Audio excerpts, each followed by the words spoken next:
네, 마켓 나우 시간입니다. 이 시간은 이제 변용인 대표님 다시 모시고 오늘장 흐름 또 주목해볼 이슈 낱낱이 얘기해볼 건데요. 변용인 대표님 다시 인사 나눠볼게요. 안녕하세요, 대표님. 예, 리하이입니다. 리아이. 좀 오래된 개그죠? 네, 재밌네요. 네, 일단 오늘장 주목해볼 이슈 먼저 짚어볼까 하는데 오늘 EID 이트론, 이화전기 이 세 네. 종목이 좀 하한가를 동시에 하한가에 갔어요. 그렇죠. 러시아 백신 스푸트니크 V 관련주로 묶이고 있는 이트론, EID, 이화전기. EID는 거래 재개가 오늘 되자마자 하한가로 간 모습이고 일단 EID, 이트론, 이화전기가 다 관련이 깊이 되어 있잖아요. 그렇죠. 지금 EID, 이트론, 이화전 이 3사는요. 네. 지배 구조가 다 연결된 회사입니다. 자, 이게 이화전기의 지분 12%를 이화전기는 EID의 지분 29%를 또 갖고 있어요. 네. 그러니까 이화전기가 EID의 또 지분을 갖고 있고 그리고 이트론이 지분 12.5%를 이화전기를 또 갖고 있고. 그러니까 순환 출자 구조라고 하는데 자 이제 사주는 한 네. 명이죠. 그러니까 같은 회사의 어떤 경영 주체가 3사 이화전기 그룹을 이제 운영을 하고 있는 건데 이 회사는 사실은 예전에 뭐 대북주로 좀 분류가 됐다가 그 다음에 대북 남북 관계가 좀 경색 구간이죠. 그 이후에 뭐 어떤 전기 관련된 업종이 소위 말하는 우리가 뭐 크게 네. 재미를 좀 볼 수 없는 그런 종목에 좀 불과한. 그러니까 꾸준함은 있지만 성장성이 그렇게 완연하지 못했던 다소 조금 정체되거나 좀 침체된 그런 업종이었는데 사실 이화전기 이 그룹주들이 같이 움직였던 계기는 바로 단연 러시아 백신의 어떤 이 백신 사용 기대감이 부각이 된 거죠. 지금 시중에 이제 전 세계적으로 지금 접종이 시작된 파이자, 모더나, 그다음에 아스트라제네카가 있고요. 네. 그다음에 이제 얀센이 있고 등등등의 이제 후속 백신들이 좀 나오고 있는데 백신을 지금 서방 국가에서 지금 이미 접종을 시작하고 난 이후에 사실 이제 부작용이 보고되는 사례가 또 있고 네. 이후에 또 우리가 영국발 그리고 남아공발 변이. 변종 이 코로나 바이러스가 이게 또 안 듣는 거예요, 약이. 그렇다 보니까 이게 자 정확하게 이게 약의 병증 그러니까 몸에 좀 잘 적용이 되는가 이 부분까지 다시 숙제를 해야 되는 그런 이슈가 있었고요.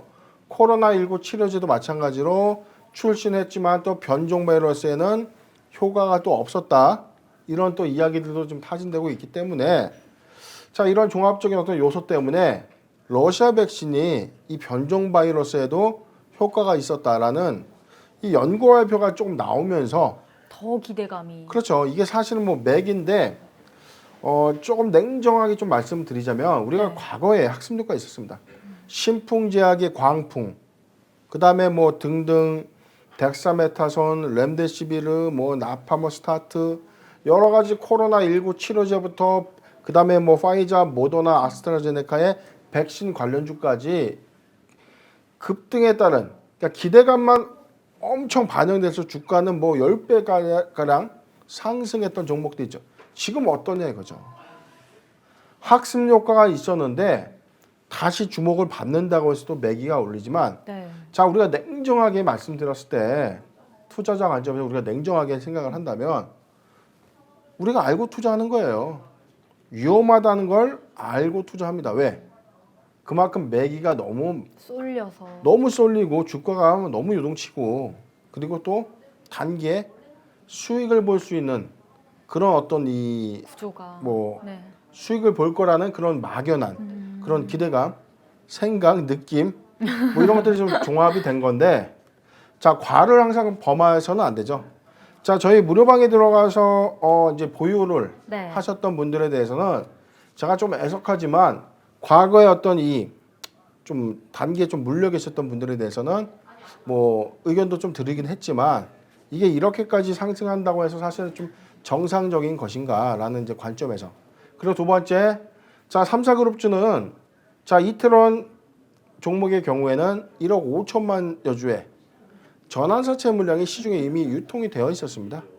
자 이런 부분들까지 우리가 고려를 한다면 단순하게 이게 테마 기대감에 만약에 이게 입증이 돼서 즉 실적적인 어떤 연동 효과를 갖는 것인가 단순 기대감으로 인해서 전환사채만 유통된 것인가라는 조금 이 판단도 좀 드는 거죠.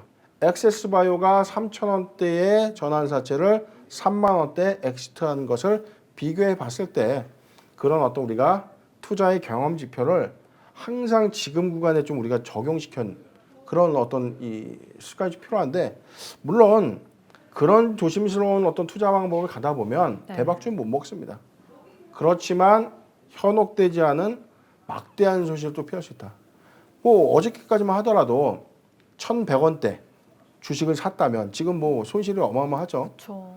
자, 손실을 눈 깜짝할 새에 손실 보는 겁니다. 자, 그래서 지금 뭐 말이 좀 돌았네요. 자, 러시아 백신 관련 종목들을 부각됐던 이트론, EID, 이화전기의 그룹주. 그 다음에 최근에 이번 주, 그러니까 내일이죠. 금요일 예정인 러시아의 외교, 그 다음에 그 의료 관련된 이 정책 인사들이 대한민국에 방한을 해서 러시아 백신의 위탁 생산에 관련된 산업시설도 시찰하고 관련된 어떤 계약 논의가 있을 것이다라는 그런 소식들이 좀 전해지고 있는데 자, CMO 관련주, CMO라는 거는 의약품을 우리 거 만들어주세요라고 맡기는 거예요. 즉 우리는 약만 만드는 거야. A가 레시피 다 줘요. 그럼 우리는 레시피대로 약만 만들어서 납품하는 겁니다. 그걸 CMO라고 합니다. 자, 위탁 생산 개발 방식이고요. 네. 그 다음에 CDMO라는 방식은 CDM. 연구 단계까지 약을 만드는 회사가 같이 참여를 합니다. 즉 연구 단계부터 생산까지 모두 같이 하는 걸 CDMO 방식이라고 하는데 자, 지금 러시아 백신은 CMO 방식이에요. 네. 그러니까 기술을 러시아가 갖고 있는 거죠. 자, 약만 대신 만들어줄 이 제조 공정을 갖고 있는 회사를 좀 타진하기 위해서 이제 방안을 하는데 관련 종목은 GC녹십자가 있고요. 그 다음에 바이넥스, 한국코러스는 이미 이제 비상장 회사죠. 그 다음에 이수앱지스가 이제 관련 종목으로 좀 거론이 되면서 주가가 좀 계속 등락폭을 좀 유지한 채 좀 상승 추세를 좀 이어가고 있는데 자, 여기서 한국코러스 비상장사인 한국코러스가 바로 이트론, EID가 각각 100억씩 출자해서 200억 원의 투자를 단행한 회사가 바로 한국코러스입니다.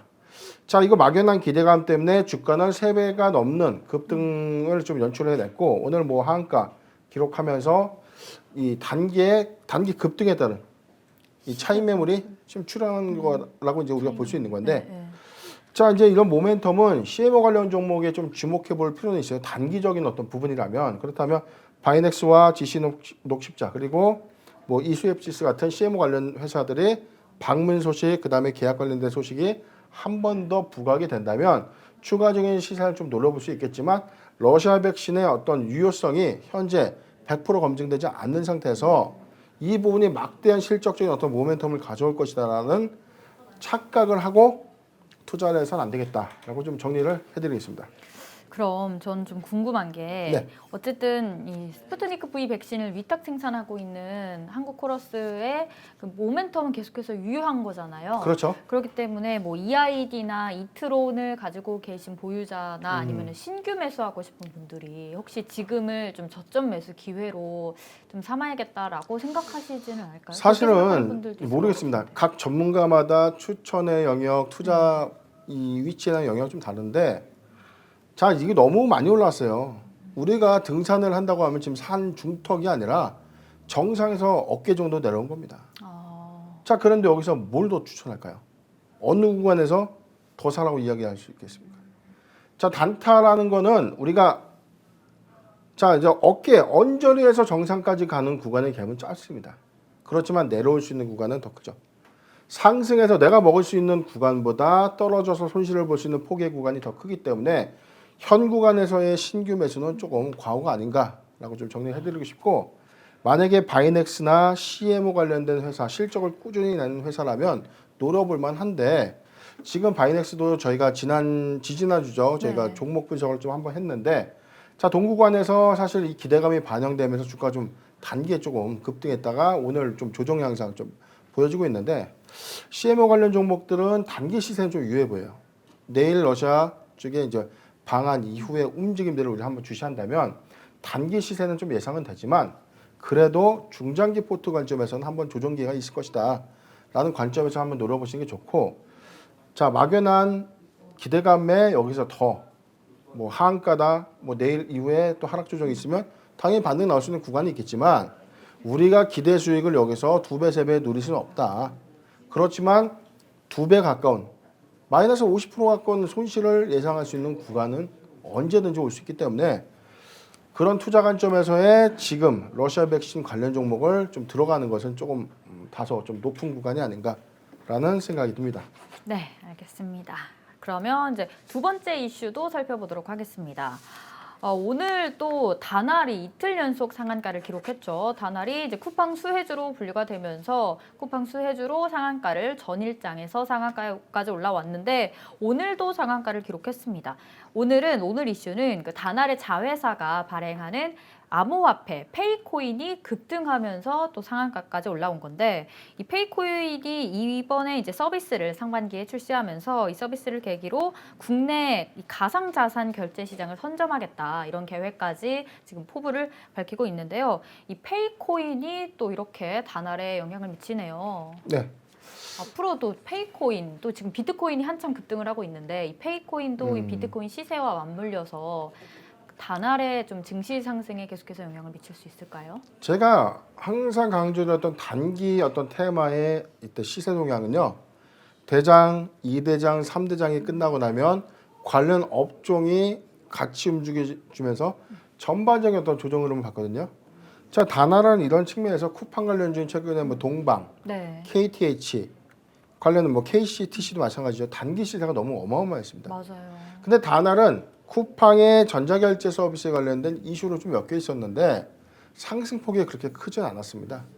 근데 오늘 아이러니하게 쿠팡 관련 종목들이 좀 조정을 좀 받고 있는데 네. 오히려 다날은 오늘 가격 제한폭까지도 상승을 했죠. 즉 이 현상을 했는데 첫 번째 상한가는 쿠팡이 이 서비스를 하고 서비스가 예정인 네. 쿠팡 플레이죠. OTT. 예, 쿠팡 플레이 관련된 네. OTT 관련 종목들이 좀 같이 시세를 낸 이후에 최종적인 부분에서는 물류센터, 그다음에 뭐 포장, 대행, 그다음에 OTT 이후에 결제 서비스까지 온 거예요. 자, 이 이슈 때문에 다날이 어제 상한가 갔고 오늘은 사실 좀 조정이 좀 예상됐던 어떤 섹터 흐름이 있었지만 네. 페이코인 이슈 때문에 오히려 상승 모멘텀이 좀 더 부과가 됐죠. 자, 이런 추세는 비트코인의 어떤 테마성과 같이 결부가 된다면 단기의 어떤 흐름은 좀 예상이 좀 되는 부분들이 있습니다. 자, 다날은 지금 이 자회사인 비트코인 결제 서비스를 이제 진행하겠다라고 네. 이제 17일 밝혔는데요. 자, 페이코인이라고 불리는 다날 핀테크 결제 서비스입니다. 자, 블록체인 전문 기업인 헤네시스 월렛의 이 페이코인을 앱 안에서 구축해서 이거를 결제까지 연동하는 서비스를 이제 출시한다는 계획인데, 네. 자, 여기서 페이코인 측이 이 받게 되는 비트코인은 이 국민은행이 출자한 한국 디지털 에셋, 그러니까 코다라고 불립니다. 여기에 이제 보관을 한다는 건데, 자, 우리가 한국 내 비트코인 자산 유형은 뭐 비스톰도 있었고 비트온도 있었지만 어떤 이슈가 있었죠? 코인을 강탈당했다, 코인이 해킹당했다, 이런 이슈가 뭐 작년 재작년에 있었습니다. 네. 그런데 그런 어떤 불안 심리 때문에 시중은행이 출자한 이 코다, 여기에 이제 서비스를 좀 제공한다는 약간의 좀 공신력을 좀 갖게 되는 그런 건데, 자, 제가 관점에 따라서 말씀드렸어요. 코인이 잘못됐다, 투자 안전자산으로서의 가치가 있다 없다는 제가 판단 못합니다. 왜냐하면 현 시세는 그냥 기대감이에요. 코인이 미래의 가치 안전자산으로 사용될 수 있다라는 네. 기대감이 그냥 무한 반영이 된 겁니다. 이게 당분간 조정 고민은 있었지만 일론 머스크의 이 코인, 진짜. 뭐 우리가 흔히 말하는 입주식이지 않습니까? 호사가들의 입주식. 입주식. 그렇죠. 한마디 해서 그냥 우리 차 코인으로 결제 받겠습니다. 이 한마디가 시세를 만들어내는 겁니다. 자, 그런데 지금 월가 자체에서도 이 비주류 자산을 그냥 주류 자산으로 좀 인정한다는 그런 움직임 때문에 코인이 지금 사상 최고가 경신을 하고 있는 건데, 네. 자, 우리나라의 구조에서는 그럼 미국의 이 어떤 코인 강세가 우리나라에서는 어떻게 적용될 것인가? 자, 이야기가 있었습니다. 비트코인의 광풍이 불었던 2018년도를 우리가 생각한다면 그때 어땠었죠? 확 올라갔다가 또 이렇게 내려갔죠. 제 기억으로는요. 커피숍이나 음식점에서 비트코인 결제 받습니다. 라는 그런 문구가 있었던 걸 기억해요. 그래요? 그렇죠. 그리고 서울 시내 곳곳에서도요. 비트코인으로 음식값 계산할 수 있다. 코인으로 뭐 받을 수 있다. 커피값도 내고 밥값도 내고 술값도 냅니다. 그런데 그 서비스가 3개월, 6개월 못 갔어요. 이유가 뭘까요? 코인이 그냥 바닥으로 요동을 쳤죠. 네. 바닥으로 요동을 친 거에서 끝난 게 아니라 코인이 안전하지 못한 자산에 대한 불안감이 더 증폭이 되면서 코인이 사상 최저가까지 좀 떨어졌다가 다시 이렇게 반등할 것이라고 예상한 사람은 아무도 없었습니다. 그렇죠. 자, 이거는 시대의 흐름에 따라서 코인의 자산을 인정하느냐 안 하느냐 이 파트예요.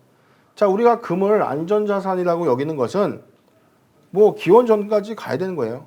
기원 전부터 금은 재산으로 인식됐었죠. 그런데 이 시기가 너무 그런 거죠. 근데 코인은 무형의 자산, 무형의 채굴 자산을 우리가 가치를 매긴다는 건데 이게 금융공학적으로 그다음에 그런 것들 경제동향적으로 보면 이게 이해가 좀 안 가는 측면이 좀 많거든요. 그다음에 이걸 각국에서 정말 어떻게 적용할 것인가. 그러니까 귀에 걸면 귀걸이, 코에 걸면 코걸이 이런 관점들에 따른 코인은 맞다 틀리다를 좀 논할 수가 없는데 최근에 광풍 이슈는 사실 좀 일시적이지 않을까. 그리고 분명 바닥을 치는 구간이 있을 것이다라고 이제 봤을 때 자, 코인은 지금 구간에서는 우리가 뭐 이 부분에 대한 테마로 인해서 시세 분출을 할 수 있겠으나 이게 미래 가치로서는 뭐 아직까지는 속단하긴 좀 어렵지 않겠는가라고 생각이 듭니다. 네, 그러면은 다날은 또 이제 어쨌든 페이코인으로 급등을 했으니까 다날에 보유하고 있는 분들은 또 좋겠네요. 다날의 앞으로 주가는 어떻게 보시나요? 잠깐 좀 뭐 차트를 한번 볼까요, 그럼? 네. 자, 우리 앵커님이 오늘도 또 제가 자꾸 질문이 많나요? 뇌를 희생을 많이 시켜주는 것 같습니다. 네, 제가 좀 갑자기 질문을 드리게 돼서. 예, 다날 일단 뭐 일봉 차트 좀 먼저 보더라도요. 네. 지금 2018년도로 대비했을 때는 뭐 바닥권 영역에서 좀 주가가 좀 상승하는 보이는데, 자, 월봉 차트를 보더라도 자, 주가는 2000년대 2009년 10년도에 자, 이때가 피지사의 어떤 강점. 네. 자, 우리가 그 전까지만 해도 포스 시스템 우리가 카드를 찍찍찍찍찍 맞아요. 긁으면은 뭐 이런 게 전자 결제로 넘어가서 결제 지불 순환에서 체킹이 되고 이런 부분들이 수익화되는 그런 모델의 피지 결제 시스템을 만들었는데 자, 피지 3사인 뭐 이니시스도 있고요. 다날도 있고 뭐 KICP도 있고 여러 가지 이제 피지사가 있지만 자, 이때 당시에는 2000년대 2009년 10년도 11년도 초까지만 하더라도 이 피지사의 황금기였습니다. 이후에 우리가 어떤 현상이 있었죠?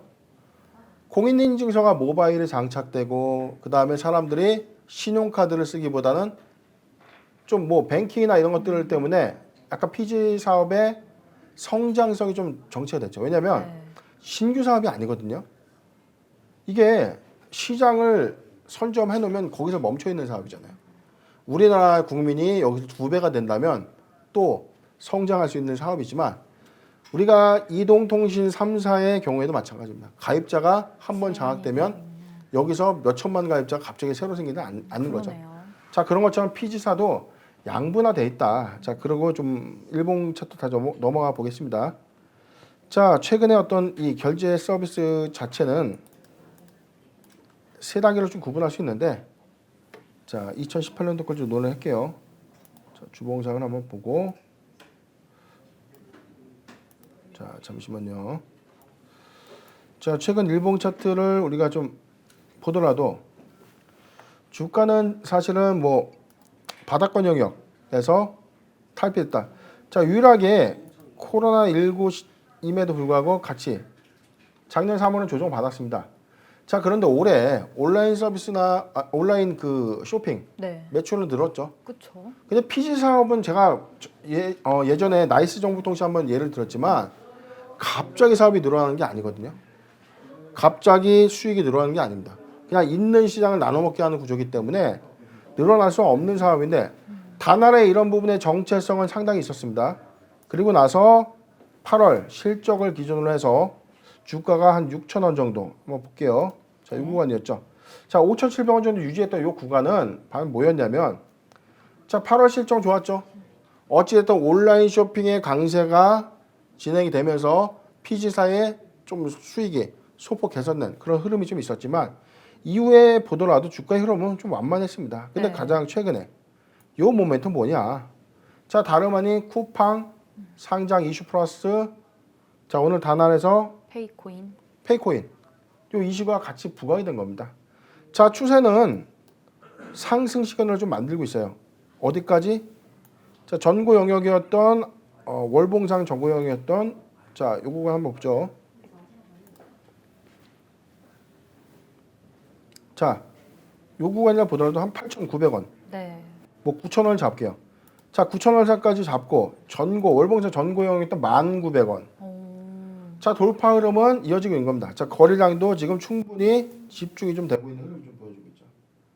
자, 이런 추세는 좀 지속될 건데 그럼 우리 언제 매수합니까? 자, 신규 매수 관점에서는 네. 어렵죠. 자, 구간에서는 오랫동안 횡보한 구간입니다.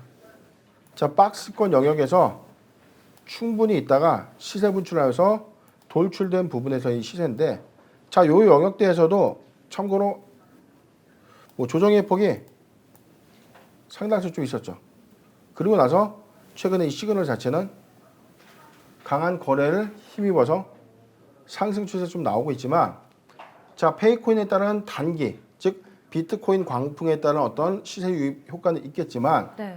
그 이후에 주가를 끌 수 있는 견인 원동력은 실적이 따라오지 못하면 또는 신규 수주에 대한 어떤 기대감이 없다면 단할은 고점에서 물려서 상당수 오랜 기간 동안 또 마음고생을 충분히 할 수 있기 때문에 지금 뭐 코인 광풍 때문에 그다음에 어떤 이 사업적인 무한한 모멘텀 때문에 덥석 투자하기는 좀 어렵다. 단기적 시세 차익이 좀 원한다면 한 5% 미만의 단기 익절가를 좀 충분히 좀 잡고 이탈가를 좀 나름대로 잘 설정해서 대응하기 좀 원하고요. 개인적으로는 지금 구간은 좀 다소 높지 않나라고 정리를 해드리겠습니다. 네. 단할 앞으로의 기대감 또 그러니까 앞으로의 뭐 주가 향방까지 얘기를 해주셨습니다. 저희 다음 이슈로는 스페이스 X 관련해서 이제 우주항공 산업 관련주가 오늘 또 강하게 시세를 분출하는 모습을 보여줬습니다. 이 테슬라의 최고 경영자인 일론 머스크가 민간 우주 탐사 기업을 설립을 했는데 이 스페이스 X가 대규모 자금 유치에 지금 나서고 있습니다. 지난주만 해도 8억 5천만 달러, 우리 돈으로는 9,413억 원이에요. 이 대규모 자금을 조달했다는 소식이 주가에 영향을 주면서 기업 가치가 82조 원까지 증가를 했는데요. 이 소식에 우주산업 관련주, 뭐 우리나라는 AP 위성, 뭐 캔코아 에어로스페이스, 세트렉 I, 뭐 하나 에어로스페이스 등 좋은 흐름을 오늘 보여줬습니다. 또 세트렉 I는 대표님이 여러 번 얘기를 해주셨잖아요. 이게 우리가 공시를 좀 해석을 하다 보면 공시가 우리가 호재 공시를 예를 들죠. 호재 공시가 나온다. 주가 어떻게 돼 있죠? 근데 이미 이미 올라가 있죠. 호재 공시는 어떻게 알고 사는지 이미 주가가 올라가 있습니다. 그리고 공시에 제로 소멸 관점에서 주가가 무너지는 케이스가 있고 네. 거길 시점으로 한두 번 더 시세를 내면서 바로 제로 소멸 관점으로 이어지는 회사들이 대부분이었는데 자, 그렇게 해서 움직여서 예측되는 종목들이 있어요. 근데 그럼에도 불구하고 이게 중장기 관점에서는 신호탄의 시그널로 우리가 인식을 해서 이 해석 부분에서는 지금 당장의 주가는 상승돼 있지만 조정을 주는 구간에 매수를 한다면 충분하게 나도 중장기 시세를 노려볼 수 있다라는 그런 종목들이 예측이 됩니다. 예측 시그널 중에 하나는 기업의 외형 가치, 내형 가치, 그 다음에 실적이에요. 성장성이고. 이런 부분들, 수주가 예상돼 있고, 그 다음에 기업의 어떤 실적 가치가 분기별로 상승하고 있고, 작년보다 올해가 월등한 성적표를 내고 있다면, 단기에 시세 냈다가 조정받고 있는 구간에 사두면 다시 시세에 맞게 그 제자리 걸음을 한다는 거죠.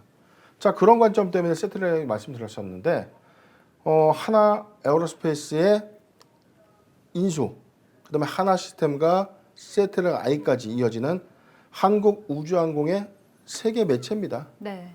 자, 3사 합작 프로젝트까지는 아니고 자, 완전체를 하나그룹이 이제 갖고 있었는데, 자, 이 배후에는 우리가 스페이스 X 프로젝트를 한번 주목해 볼 필요가 있다라고 첫 시간에 한번 언급을 해드렸어요. 맞아요.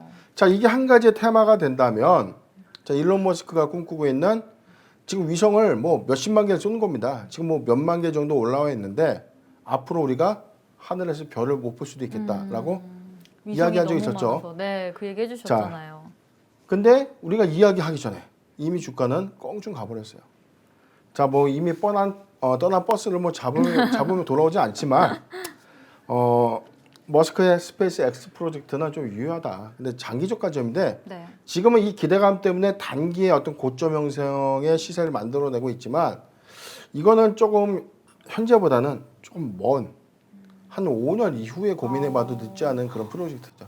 그럼 참 장기가 그렇죠. 기나긴 장기가 되겠네요. 자, 이 프로젝트의 핵심은 수많은 초소형 위성을 하늘로 쏘아 올려서 네. 모든 AI의 혁신을 가져오고 통신 위성을 결합한 혁신적인 어떤 사업 프로젝트. 그 다음에 이 스페이스 X가 추진한 건 유인. 우리도 이제 우주 관광 프로젝트.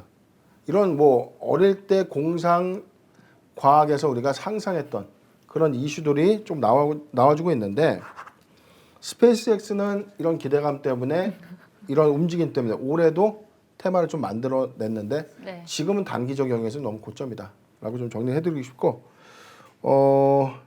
이 매출 부분에 대해서는 한국의 어떤 수혜 여부가 현재는 결정된 게 없어요. 그리고 한국의 항공 우주 산업은 그래도 미국에 비해서 현저하게 사업성이 좀 떨어지기 때문에 물론 나로의 위성 발사를 진행했었던 이 연구팀들이 만든 회사가 바로 세테르가이죠.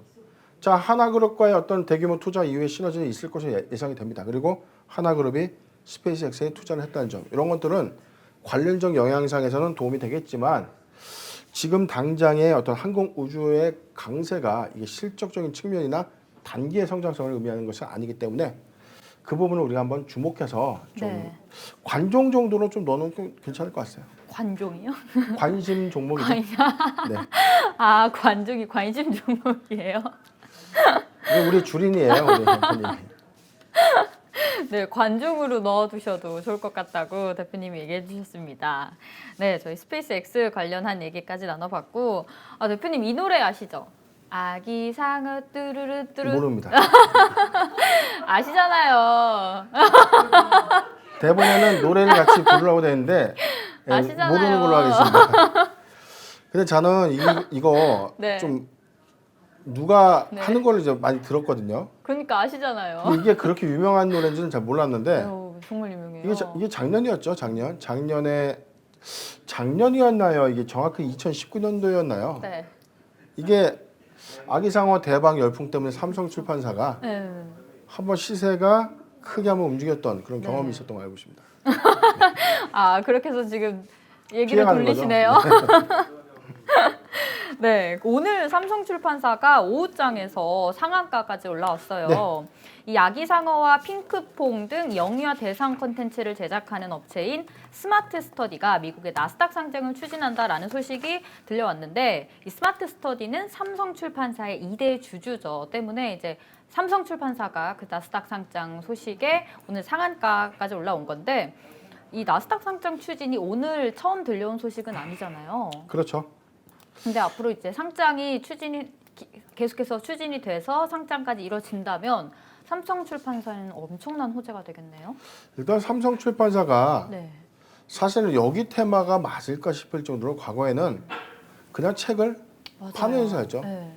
뭐 동화책도 있었고요. 그다음에 백과사전 같은 책도 있었고 위인전도 있었고 좀 업력이 좀 상당했던 회사였는데 지금 뭐 차트를 잠깐 볼게요. 뭐 주봉상의 2016년도 보더라도 오늘 구간은 또 역대적 신고가였고요. 자, 월봉도 마찬가지죠. 일봉도 역시나입니다. 자, 뭐냐면 단연 아기상어의 미국 나스닥 네. 진출 소식인데 자, 스마트 스터디라는 이 회사가 원작입니다. 아기상어의 이 컨텐츠를 갖고 있는 스마트 스터디사가 미국 나스닥에 상장을 준비하고 있다.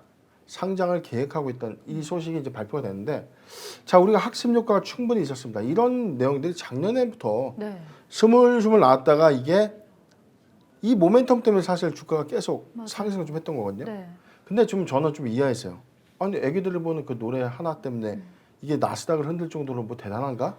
이런 생각을 했었는데 1위, 조회수 1위.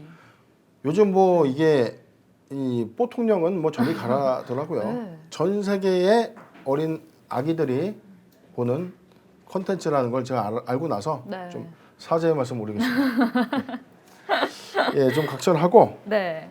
자 스마트 스터디의 나스닥 상장 소식이 좀 전해졌는데 자 진출 관련된 쿠팡은 신청계획서 낸 거죠. 이거는 계획을 하겠다는 겁니다. 자 구체적인 어떤 어감이 쿠팡의 진출 그 다음에 A클래스와 B클래스의 세부적인 내용으로 우리가 진입하겠다 신청서를 냈다와 진출설에 대해서 나왔다는 거는 이 역시 뭐죠? 기대감. 그렇죠. 자 우리가 주가 기대감으로 샀는데 항상 우리가 사면 어떻게 되죠? 떨어져요. 물려요. 네. 그냥 한 5% 10% 물리는 게 아니라 확 떨어져요. 20% 30% 마음고생 며칠 해야 됩니다. 몇 달 최장 뭐 1년 2년도 맞아요. 하는 경우 지켜줘야 있지만 돼요. 자 막연한 기대감으로 사실 이 매기를 한다는 거는 단기에 손실 보고 감안해서 투자하는 거 아니면 그건 좀 어렵다라고 보는 겁니다. 자 삼성 출판사가 바로 스마트 스터디의 2대 주주로 네. 등극돼 있어요. 즉 삼성 출판사가 스마트 스터디의 2대 주주로서 지분 투자를 좀 했는데 만약에 스마트 스터디가 나스닥에 상장해서 상장에 따른 어떤 평가 가치가 이후에 상장이 됐을 때 지분 보유 가치가 계산이 된다면 삼성 출판사의 이 재무적 가치가 좋아지죠.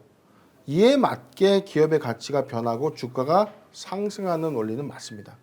그런데 지금은 이 기대감만 갖고 주가가 선반영되는 흐름이기 때문에 지금 구간의 어떤 주식을 좀 매수하는 것보다는 좀 관망하는 자세가 맞지 않겠는가. 즉 나스닥에 상장되는 모멘텀을 좀 봐도 늦지 않는데 지금은 사업에 관련된 부분이 같이 협업이 된 것은 아니고 단순 투자 형태다. 즉 지분가치 엑시트를 통해서 우리 회사에 돈이 들어오면 끝나는 거예요. 사업에 대한 협업 없습니다. 삼성 출판사가 아기상을 만드는 게 아니죠.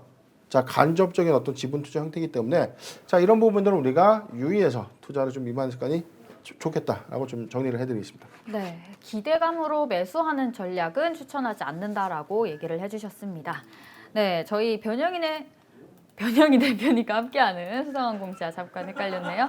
변영희 대표님 모시고 마켓나우 오늘장 주요 이슈 한번 얘기를 나눠봤는데 일단 장 마감 흐름도 한번 살펴보도록 하겠습니다. 오늘장 코스피는 1.5% 하락하면서 3,086선에 장을 마감했고요. 코스닥은 1.26% 하락한 967.42포인트에 장을 마감했습니다. 대표님이 계속해서 강조하시는 그 박스권 횡보가 이어지고 있는 것 같은데 그렇죠. 어제 코스피가 1.5% 올랐고 오늘 다시 상승폭 고스란히 똑같이 반납했죠. 어제 1.5% 올랐고 오늘 1.5% 반납했고 코스닥 한번 볼까요? 코스닥도 1.2% 어제보다는 조금 더 빠졌는데 자 지표입니다. 근데 우리만 그런 거냐? 네. 자 해외 증시 보더라도 자 니케이도 뭐 약관 마감했고요. 뭐 상해, 홍콩 다 저희 뭐 우리 국내 증시와 거의 진변 없어요. 거의 비슷한데 자 그렇다면 오늘 미국 시장 어떻게 움직일 것인가? 뭐 미국의 급등 나오면 우리 내일 급등 나올 것인가? 자 그것도 안 맞는 겁니다. 뭐냐면 자 2월부터 3월 셋째 주까지의 감사 보고서 공포 그다음에 기업의 실적 가치가 확정되는 시점까지 네. 기업의 포트를 짜고 특히 기관이나 운용사들이 회사에 해당 포트를 짤 때 실적적인 고려 요인을 고려 안 할 수가 없는 거예요. 그렇기 때문에 실적 발표 전일까지는 어찌 되었던 간에 이런 이 매기가 조금 지지부진하지 않겠는가. 그리고 좀 계속 지루한 이 횡보는 좀 지속될 것이다라고 좀 예측이 되고 3월 셋째 주 이후 지금 한 3월 넷째 주 또는 4월 초부터는 이런 어떤 이 실적 발표 이후에 업종을 선도할 어떤 트렌드 종목에 좀 개별 이 상승이 좀 예상되는 종목들이 있기 때문에 우리가 그런 종목들을 한 3월 둘째 주에 한번 정리하는 그런 자리를 제가 만든다고 했죠. 네. 자 그렇기 때문에 그때까지만 좀 우리가 현금을 좀 잘 늘리는 전략이 좋지 않겠는가라는 생각을 해봅니다. 네, 3월 둘째 주에도 대표님이 준비한 자료들 많이 풀어주신다고 하니까 또 그 때 기대해 보도록 하고 3월 셋째 주까지는 이런 박스권 장세가 좀 이어질 것이다 라고 얘기를 해주셨습니다. 네, 저희 변영인 대표 모시고 마켓나우 오늘장 흐름 또 이슈 낱낱이 얘기를 해봤습니다. 저희 댓글 이벤트 계속해서 지금 진행 중이에요, 여러분. 30명 추첨 후 선물을 드릴 테니까 댓글로 메일 주소 남겨주시면 저희가 선물 보내드리도록 하겠습니다. 네, 유튜브 라이브 중에 여러분 남겨주시면 감사하겠습니다. 저희 또 좋아요 댓글도 많이 눌러주시고 구독도 눌러주시길 바랄게요. 저희는 여기서 오늘 인사드리도록 하고요. 또 이어지는 프로그램 민경철 전문가의 프로그램 있으니까 계속해서 많은 시청 부탁드립니다.